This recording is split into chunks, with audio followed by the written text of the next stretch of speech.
नमस्कार दोस्तों, मैं हाजिर हूं झारखंड के प्रमुख समाचार पत्रों में छपी झारखंड के 24 जिलों की चुनिंदा बड़ी खबरों के साथ। जानिए आज की तमाम बड़ी खबरें जो आपके लिए जानना बेहद जरूरी है। चाहे बात हो मैया सम्मान योजना की, पीएम और अबुआ आवास की, या फिर राशन कार्ड और पेंशन जैसी योजनाओं की। प्रवर्तन निदेशालय यानी ईडी पर दर्ज मारपीट के मामले में अब जांच की दिशा बदल सकती है। ईडी ने झारखंड हाईकोर्ट का दरवाजा खटखटाते हुए एक आपराधिक रिट याचिका दायर की है। ईडी ने इस पूरे मामले की जांच केंद्रीय जांच ब्यूरो यानी सीबीआई से कराने की मांग की है। मामला पेयजल एवं स्वच्छता विभाग से जुड़े करीब 20 करोड़ रुपए के कथित घोटाले की जांच से जुड़ा है। इस मामले में विभाग के क्लर्क संतोष कुमार को ईडी कार्यालय पूछताछ के लिए बुलाया गया था। पूछताछ के बाद संतोष कुमार ने एयरपोर्ट थाने में एफआईआर दर्ज कराते हुए ईडी अधिकारियों पर मारपीट और सिर में गंभीर चोट लगने का आरोप लगाया। शिकायत के बाद रांची पुलिस ने एफएसएल टीम के साथ करीब 8 घंटे तक ईडी कार्यालय में जांच की है। ईडी का दावा है कि संतोष कुमार के साथ कोई मारपीट नहीं की गई और पूछताछ के बाद वे स्वस्थ अवस्था में कार्यालय से निकले थे। अब इस पूरे विवाद पर सबकी निगाहें झारखंड हाईकोर्ट पर टिकी है, जहां शुक्रवार को मुख्य न्यायाधीश की पीठ में सुनवाई संभावित है। यहीं पर तय होगा जांच किस एजेंसी को मिलेगी और मामले में आगे की कानूनी दिशा क्या होगी। झारखंड हाईकोर्ट ने मुख्यमंत्री हेमंत सोरेन को बड़ा झटका देते हुए एमपी एमएलए केस संख्या 2/2024 को रद्द करने की उनकी याचिका को खारिज कर दिया। यह मामला जमीन घोटाले की जांच से जुड़ा है, जिसमें प्रवर्तन निदेशालय यानी ईडी ने मुख्यमंत्री पर समन की अनदेखी का आरोप लगाया था। ईडी द्वारा दायर याचिका पर निचली अदालत ने संज्ञान लेते हुए एमपी एमएलए केस संख्या 2/2024 के तहत न्यायिक प्रक्रिया शुरू की थी। इसके बाद मुख्यमंत्री हेमंत सोरेन ने निचली अदालत की कार्यवाही को हाईकोर्ट में चुनौती देते हुए उसे निरस्त करने की मांग की थी। इस मामले में हाईकोर्ट ने पहले मुख्यमंत्री को निचली अदालत में व्यक्तिगत रूप से उपस्थित होने से छूट प्रदान की थी, लेकिन सोमवार को याचिका पर सुनवाई की गई, जिसके बाद न्यायमूर्ति अनिल कुमार चौधरी ने सभी दलीलों पर विचार करते हुए हेमंत सोरेन की याचिका को खारिज कर दिया। झारखंड में अगले 2 से 3 दिनों तक ठंड से निजात नहीं मिलेगी। तेज धूप रहने के बावजूद ठंडी हवा चलने से शीतलहर की स्थिति बनी रहेगी।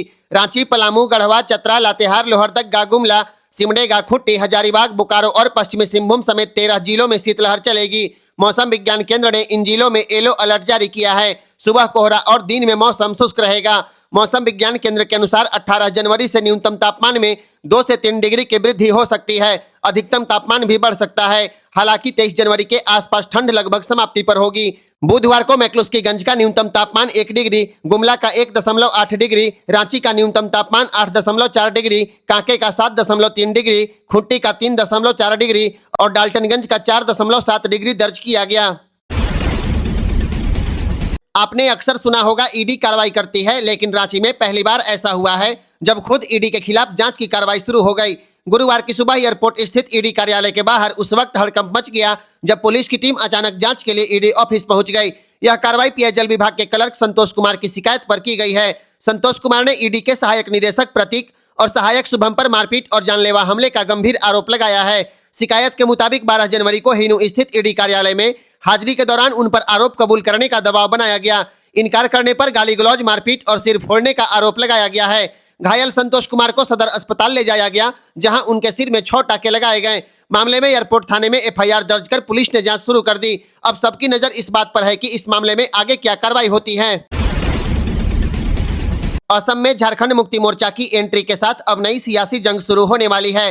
मुख्यमंत्री हेमंत सोरेन सीधे असम की राजनीति में दखल देने की तैयारी कर चुके हैं। आगामी असम विधानसभा चुनाव से पहले झारखंड मुक्ति मोर्चा वहां के आदिवासी मुद्दों को राष्ट्रीय स्तर पर उठाने की रणनीति पर काम कर रहा है। मीडिया रिपोर्ट के अनुसार मकर संक्रांति के बाद पार्टी का 4 सदस्यीय उच्च स्तरीय प्रतिनिधिमंडल असम जाएगा। यह टीम आदिवासी बहुल इलाकों का दौरा करके जमीनी हालात की रिपोर्ट तैयार करेगी। राजनीतिक जानकारों का मानना है कि यह कदम असम के मुख्यमंत्री हिमंत बिस्वा शर्मा के लिए सीधी चुनौती है। झारखंड चुनाव में हिमंत बिस्वा शर्मा की सक्रियता के बाद अब हेमंत सोरेन उसी रणनीति को असम में आजमाने जा रहे हैं। आदिवासी अधिकार, सामाजिक न्याय और राजनीतिक हिस्सेदारी, इन्हीं मुद्दों पर अब असम की सियासत गरमाने वाली है। झारखंड हाईकोर्ट के इस फैसले को जान लीजिए। शादी से पहले अगर कोई उम्र या आपराधिक इतिहास जैसे जरूरी सच को छुपाता है तो यह मानसिक क्रूरता मानी जाएगी। झारखंड हाईकोर्ट ने तलाक से जुड़े एक अहम मामले में बड़ा फैसला दिया है। हाईकोर्ट ने फैमिली कोर्ट के आदेश को बरकरार रखते हुए पत्नी की अपील याचिका खारिज कर दी। कोर्ट ने साफ तौर पर कहा कि विवाह विश्वास की नींव पर टिका होता है और अगर शुरुआत में ही महत्वपूर्ण बातें छुपाई जाए तो रिश्ता निभाना संभव नहीं होगा। यह मामला गुमला जिले से जुड़ा है, जहां पति ने 2022 में तलाक की याचिका दायर की थी। पति का आरोप था कि शादी से पहले पत्नी ने अपनी उम्र गलत बताई और हत्या के एक मामले में आजीवन कारावास की सजा और जमानत पर बाहर होने की जानकारी भी छुपाई गई। शादी के बाद पत्नी द्वारा झूठे मुकदमे में फंसाने की धमकी देने का भी आरोप लगा। हालांकि पत्नी ने सभी आरोपों से इनकार किया, लेकिन हाईकोर्ट ने फैमिली कोर्ट के फैसले को सही बताया। कोर्ट ने कहा कि ऐसे मामलों में तलाक देना कानूनन उचित है। झारखंड में गरीबों को पक्का घर देने की अबुआ आवास योजना अब गंभीर संकट में दिख रही है। राज्य के 11 जिलों में अबुआ आवास का निर्माण बेहद धीमी गति से चल रहा है। सरकारी आंकड़ों के मुताबिक इन जिलों में 2,07,000 से ज्यादा आवास स्वीकृत किए गए, लेकिन करीब 1,50,000 से अधिक घर अब भी अधूरे हैं। फंड की कमी, किस्तों का समय पर भुगतान नहीं होना और लाभुकों में जागरूकता की कमी निर्माण में देरी की मुख्य वजह बताई जा रही है। अबुआ आवास योजना का लक्ष्य है कि साल 2026 तक हर बेघर और कच्चे मकान में रहने वाले ग्रामीण परिवारों को पक्का घर दे दिया जाए। योजना के तहत हर लाभुक को 2 लाख रुपए 4 किस्तों में मिलते हैं, लेकिन कई जिलों में 6 महीने से कोई राशि नहीं मिली है। कुछ लाभुक अपनी जेब से घर बनवा रहे हैं, लेकिन उन्हें भी भुगतान का इंतजार है। सरकार और जिला प्रशासन का दावा है कि फंड मिलते ही काम तेज किया जाएगा, लेकिन जमीनी हकीकत अब भी सवाल खड़े कर रही है। गढ़वा पलामू लातेहार के यात्रीगण कृपया ध्यान दें। पलामू सांसद बीडी राम के प्रयास से रांची नई दिल्ली गरीब रथ एक्सप्रेस का ठहराव मोहम्मदगंज रेलवे स्टेशन पर औपचारिक रूप से स्वीकृत कर लिया गया। बहुत जल्द मोहम्मदगंज स्टेशन पर विधिवत कार्यक्रम आयोजित करके गरीब रथ एक्सप्रेस को हरी झंडी दिखाकर शुभारंभ किया जाएगा। रांची नई दिल्ली गरीब रथ एक्सप्रेस झारखंड और बिहार के लाखों यात्रियों के लिए जीवन रेखा मानी जाती है। इस ट्रेन से छात्र, नौकरी पेशा लोग, व्यापारी, मरीज और आम यात्री रोजाना दिल्ली आने जाने के लिए सफर करते हैं। मोहम्मदगंज स्टेशन पर ठहराव मिलने से मोहम्मदगंज, हैदरनगर और गढ़वा जिले के कांडी प्रखंड के साथ साथ बिहार की सीमा से सटे कई गांव के लोगों को सीधा लाभ मिलेगा। इस फैसले से कनेक्टिविटी मजबूत होगी और यात्रियों का आर्थिक बोझ घटेगा और पूरे पलामू क्षेत्र में आवागमन काफी सुगम हो जाएगा। यात्रीगण कृपया ध्यान दें। धनबाद और कोयलांचल के यात्रियों के लिए एक बड़ी रेलवे खुशखबरी सामने आ गई। धनबाद रेलवे स्टेशन से होकर चलने वाली हावड़ा आनंद विहार अमृत भारत एक्सप्रेस 18 जनवरी को उद्घाटन स्पेशल ट्रेन के रूप में दौड़ेगी।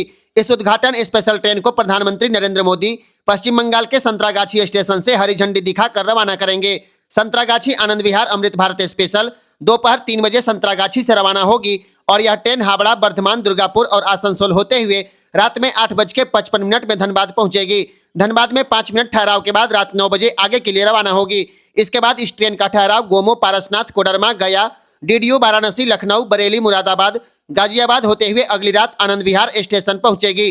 रेलवे ने बताया है कि 22 जनवरी से चलने वाली हावड़ा आनंद विहार साप्ताहिक अमृत भारत एक्सप्रेस में पेंट्री कार भी जोड़ी जाएगी।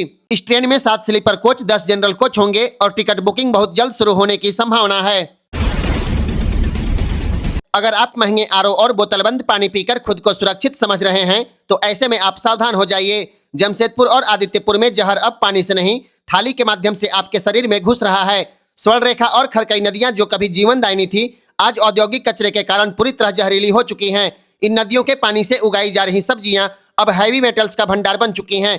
पर्यावरण विज्ञान में इसे बायोमैग्निफिकेशन कहा जाता है, यानी जहर पहले पानी में, फिर मिट्टी में, फिर सब्जियों में और अंत में थाली के माध्यम से सीधे इंसानों के शरीर में घुस जाता है। विशेषज्ञों के अनुसार लेड, कैडमियम और क्रोमियम जैसी भारी धातु सब्जियों की जड़ों से उनके अंदर तक समा जाती है। डराने वाली बात यह है कि यह जहर न धोने से निकलता है और न ही उबालने से। आदित्यपुर औद्योगिक क्षेत्र की 1200 से ज्यादा फैक्ट्रियों का दूषित पानी खरकई नदी में जाता है और इसी पानी से दोमुहानी, सोनारी, कदमा और मानगो में खेती हो रही है। यही सब्जियां सागची और बिष्टुपुर बाजारों में बिक रही हैं। शोधकर्ताओं का कहना है कि यह जहर cancer, kidney failure, high blood pressure और बच्चों के मानसिक विकास पर सीधा हमला कर रहा है। सबसे बड़ा सवाल है कि जब हवा और पानी के बाद अब खाना भी जहरीला हो गया है तो प्रशासन कब जागेगा। भाई वास्तव में अगर पुलिस ये बड़ी तत्पर होती झारखंड में तो 413 बच्चे, आज मैंने अखबार में ही पढ़ा कि भाई अभी तक लापता है। 208 में तो गुमला में 2-3 बच्चे लापता हुए, आज तक पता नहीं। ऐसे कब लंबे चौड़े न्यूज है, मैंने छोटा सा संक्षिप्त में आप सब लोगों की जानकारी के लिए मैंने रखा। और पुलिस किस प्रकार से काम कर रही है झारखंड में, या झारखंड सरकार किस प्रकार से काम कर रहे हैं, उसका मैं मतलब एसीबी का आप सबको ध्यान में है।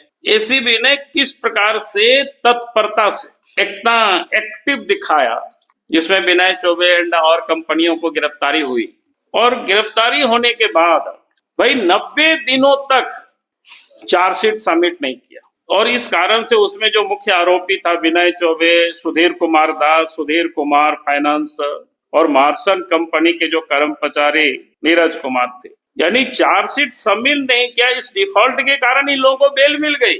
भाई आप जिस तत्परता से उनको गिरफ्तार करते हैं, ये लोगों ने आर्थिक अपराध किया है, तो आपको क्या करना चाहिए? बिल्कुल 90 दिनों के अंदर चार्जशीट सबमिट करना चाहिए। उसके लिए पुलिस को, उसके लिए एसीबी को लगना चाहिए। आज एसीबी के डीजी कौन है, एडीजी कौन है, आप सब लोग ध्यान दीजिए। भाई क्या तमाशा हो रहा है। उसके बाद भी एसीबी ने और 3 आरोपियों को इसी प्रकार से महेश सिडगे, परेश ठाकुर, विक्रम ठाकुर, इन लोगों को भी बेल मिल गया डिफॉल्टर के कारण। यानी एसीबी जानबूझ करके इसको कहते हैं लापरवाही नहीं, बल्कि ये फिक्सिंग कर रहे हैं। मने लेन देन की हम गिरफ्तार करेंगे और पैसा से लेन देन हो जाएगी, ताकि 90 दिन में चार्जशीट सबमिट नहीं होगा, उनको बेल मिल जाएगा, आराम से फिर घूमेंगे।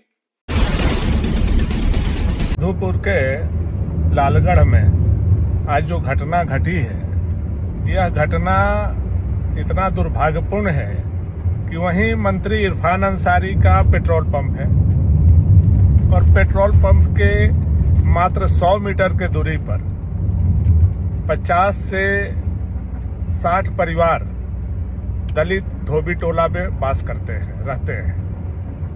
वो एक मंदिर का जीर्णोद्धार कर रहे थे और वहां हजारों की संख्या में मुस्लिम परिवार पहुंच करके मंदिर निर्माण को रोका, हिंदू को पीटा, महिलाओं को पीटा और बेरहमी से पीटा।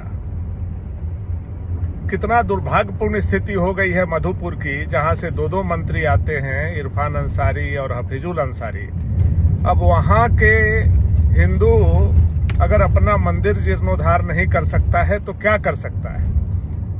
मैं प्रशासन से कहना चाहूंगा कि अविलंब सारे ऐसे लोग जिन्होंने अपराध किया है उनकी गिरफ्तारी हो, उनको जेल भेजा जाए और हिंदू दलित परिवार, धोबी परिवार को संरक्षण दिया जाए और मंदिर का जीर्णोद्धार कराया जाए। नहीं तो भारतीय जनता पार्टी बहुत बड़ा आंदोलन मधुपुर में करने का काम करेगी।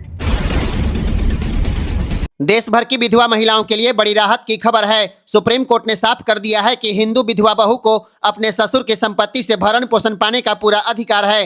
कोर्ट ने कहा कि विधवा बहू ससुर के जीवित रहते विधवा हुई हो या फिर ससुर की मृत्यु के बाद, इससे उसके अधिकार पर कोई फर्क नहीं पड़ेगा। जस्टिस पंकज मित्तल और जस्टिस SBN भट्टी की पीठ ने हिंदू दत्तक एवं भरण पोषण कानून 1956 की व्याख्या करते हुए कहा कि कानून बिल्कुल स्पष्ट है। अगर विधवा बहू अपना खर्च खुद नहीं चला सकती, दोबारा शादी नहीं की है और पति या बच्चों की संपत्ति से भरण पोषण संभव नहीं है, तो उसे ससुर की संपत्ति से भरण पोषण मिलना ही चाहिए।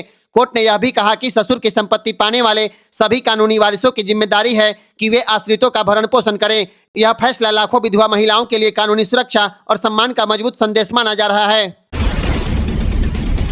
देश भर में 10 मिनट में डिलीवरी देने की होड़ पर अब सरकार ने रोक लगा दी है। केंद्रीय श्रम मंत्रालय के निर्देश के बाद ब्लिंकिट, जेप्टो और स्विगी, इंस्टामार्ट ने अपने विज्ञापन से 10 मिनट डिलीवरी का दावा हटा दिया है।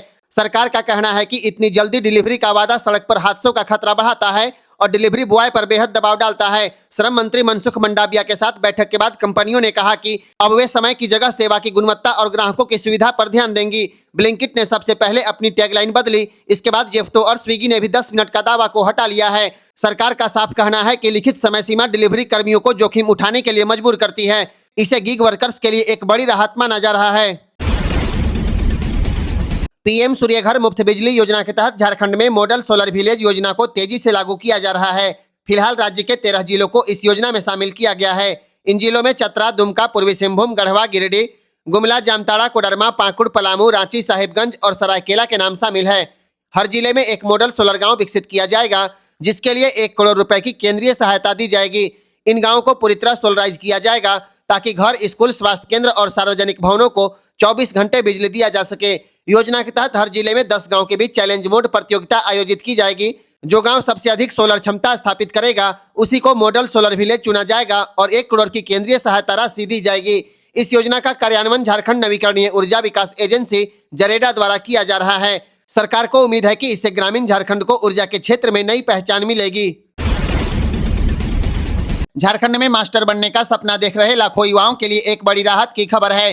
करीब 9 साल से अटकी झारखंड शिक्षक पात्रता परीक्षा यानी जेटेट को लेकर सरकार ने जेटेट 2025 की नई नियमावली का ड्राफ्ट तैयार कर लिया। ड्राफ्ट पर सुझाव और आपत्तियां आमंत्रित की जा चुकी हैं और उनका निराकरण भी कर लिया गया है।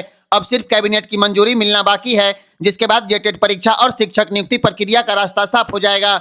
लंबे समय से जेटेट नहीं होने के कारण राज्य में नई शिक्षक भर्तियां ठप थी और सरकारी स्कूलों में शिक्षकों की भारी कमी देखी जा रही थी। मामला हाईकोर्ट तक पहुंचा था, जहां कोर्ट ने 25 सितंबर को सरकार को निर्देश दिया था कि मार्च 2026 तक जेटेट परीक्षा करा लिया जाए। इसी आदेश के बाद सरकार ने नियमावली को अंतिम रूप देने की प्रक्रिया तेज की है। हालांकि परीक्षा की तारीख अभी घोषित नहीं हुई है, लेकिन नियमावली का ड्राफ्ट तैयार होना इस बात का संकेत है कि 9 साल बाद जेटेट कराने की दिशा में ठोस कदम बढ़ चुके हैं। अब अभ्यर्थियों की नजर कैबिनेट की मंजूरी और परीक्षा की तिथि पर टिकी है। झारखंड की महिलाओं ने इस वित्तीय वर्ष में सितंबर तक 6,446 करोड़ रुपए का लोन लिया है। इसमें रांची जिला सबसे आगे है, जहां की महिलाओं ने 1,356 करोड़ रुपए का कर्ज लिया है। इसके बाद पूर्वी सिंहभूम में 890 करोड़, धनबाद में 813 करोड़, हजारीबाग में 452 करोड़, पलामू में 368 करोड़ और कोडरमा में 44 करोड़ रुपए का लोन लिया गया। अगर कुल आंकड़ों की बात करें तो सितंबर 2024 तक महिलाओं पर कुल लोन 20,548 करोड़ रुपए था, जो सितंबर 2025 तक बढ़कर 23,745 करोड़ रुपए हो गया। यानी एक साल में महिलाओं का लोन 3,197 करोड़ रुपए बढ़ गया है। बैंकिंग विशेषज्ञों का कहना है कि महिलाएं लोन का किस्त समय पर चुकाती हैं, पैसों का सही इस्तेमाल करती हैं और स्वयं सहायता समूहों और सरकारी योजनाओं से उन्हें मजबूत सहयोग मिलता है। यही वजह है कि झारखंड में महिलाओं पर बैंकों का भरोसा तेजी से बढ़ने लगा है। मैट्रिक परीक्षा के परीक्षार्थियों का प्रवेश पत्र 16 जनवरी से जैक की वेबसाइट से डाउनलोड किया जाएगा। इसके अलावा इंटर परीक्षा के परीक्षार्थियों का प्रवेश पत्र 17 जनवरी से उपलब्ध हो जाएगा। प्रवेश पत्र स्कूल और कॉलेज द्वारा डाउनलोड किए जाएंगे और वहीं से छात्रों को वितरित किए जाएंगे। आपको बता दें, राज्य में मैट्रिक और इंटर की परीक्षा 3 फरवरी से शुरू होगी, जबकि परीक्षा केंद्र निर्धारण की प्रक्रिया अंतिम दौर में है। इधर 11वीं बोर्ड परीक्षा के परीक्षार्थी 13 जनवरी तक बिना विलंब शुल्क के परीक्षा फार्म जमा कर सकते हैं। इसके साथ ही इंटर परीक्षा 2027 के लिए पंजीयन फार्म भी 13 जनवरी तक भरे जाएंगे। विलंब शुल्क के साथ 14 और 15 जनवरी तक आवेदन का मौका मिलेगा। सभी आवेदन जैक की वेबसाइट के माध्यम से ऑनलाइन जमा किया जा रहा है। रांची में अब आपको जूट के झोले में सब्जी मिलेगी। पॉलीथीन के बढ़ते इस्तेमाल पर लगाम लगाने की तैयारी अब जमीन पर उतरने लगी। नगर निगम ने फैसला लिया है कि अटल स्मृति वेंडर मार्केट और नागा बाबा खटाल वेजिटेबल मार्केट में नॉन ओवन और जूट बैग बनाने की मशीन लगाई जाएगी। इन मशीनों से तैयार बैग पॉलीथीन का विकल्प होंगे और इनका संचालन महिलाओं के स्वयं सहायता समूह करेंगे। निगम के मुताबिक महिलाओं को प्रशिक्षण देकर बैग निर्माण और उसकी मार्केटिंग से जोड़ा जाएगा, जिससे रोजगार भी मिलेगा और प्लास्टिक का उपयोग भी घटेगा। शुरुआत में इन बैगों का इस्तेमाल नगर निगम के कार्यक्रम, सरकारी दफ्तर और स्थानीय बाजारों में किया जाएगा। इसके साथ ही नागा बाबा खटाल में डाब से रस्सी बनाने की मशीन भी दोबारा शुरू होगी, जिससे फल दुकानों का कचरा दोबारा उपयोग में लाया जा सकेगा। आपको बता दें, झारखंड में प्रत्येक साल 20,000 टन से ज्यादा प्लास्टिक कचरा पैदा होता है, जबकि रांची में प्रत्येक दिन 60 टन से अधिक प्लास्टिक निकलता है। राज्य के नेतरहाट और पतरातू घाटी में जल्द ही ग्लास ब्रिज बनेगा। पर्यटन विभाग ने नेतरहाट के मैग्नोलिया पॉइंट और कोयल व्यू पॉइंट पर 2 ग्लास ब्रिज, जबकि पतरातू घाटी में 1 ग्लास ब्रिज का प्रस्ताव तैयार किया है। इन ब्रिजों को अलग अलग डिजाइन में बनाया जाएगा। एक गोल आकार का होगा, एक लंबा और सीधा और एक 2 हथेली के आकार में बनेगा। पर्यटकों की सुरक्षा को देखते हुए ग्लास की मजबूती और भार सहन की क्षमता IIT कानपुर से जांच कराई जा रही है। तीनों परियोजनाओं पर 22 करोड़ रुपए खर्च होने का अनुमान है। DPR सड़क निर्माण विभाग को भेजी जा चुकी है और मंजूरी मिलते ही इसी वित्तीय वर्ष में निर्माण कार्य शुरू कर दिया जाएगा। ग्लास ब्रिज का मॉडल बिहार के राजगीर जैसा होगा। सरकार को उम्मीद है कि इन ब्रिजों से झारखंड को राष्ट्रीय स्तर पर नई पर्यटन पहचान मिलेगी।